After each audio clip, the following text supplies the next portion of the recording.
Public life में एक चीज मैंने सीखी है, अगर आप कोई बात कहें और दोनों साइड उससे थोड़ा थोड़ा परेशान हो तो इसका मतलब है कि सवाल नाजुक है और आपने सटीक बात कही है।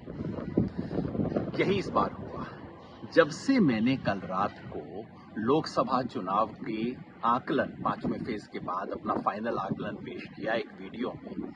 तब से प्रतिक्रिया देखने के बाद से मुझे लगा कि भाई तीर सही निशाने पे लगा है। बीजेपी वाले ट्रोल तो हमेशा ही गाली गलौज करते हैं, उन्होंने इस बार भी गाली गलौज की, बात को ऐसा तोड़ मरोड़ के पेश किया। कुछ इंडिया गठबंधन के लोग भी इस प्रोपेगेंडा से विचलित हो गए, अरे क्या बात कह रहे हैं आप, आपने क्या कह दिया। मुझे ये सब सुन के गुस्सा भी आया, हंसी भी आई, लेकिन एक गहरा संतोष भी हुआ। गुस्सा इस बात का कि मीडिया कैसे पेश कर रहा है। मैं कह रहा हूं कि बीजेपी को कम से कम 2019 से 50 सीट का नुकसान होगा, 250 से कम आ सकती है। बीजेपी को मेजॉरिटी मिलने का सवाल नहीं होता है और ये संभव है कि एनडीए को भी मेजॉरिटी ना आए।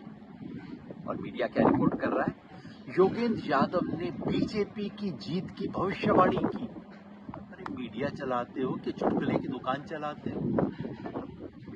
हंसी इस बात की आई कि बीजेपी के दरबारियों को और उनका समर्थन करने वालों को योगेंद्र यादव का कंधा चाहिए अपनी बात की विश्वसनीयता बनाने के लिए। शुक्रिया कहने का मन किया, लेकिन एक गहरा संतोष इस बात का हुआ कि आखिर ये बहस उस बिंदु पे आ गई जहां पिछले 1.5 महीने से मैं इसे लाना चाह रहा था।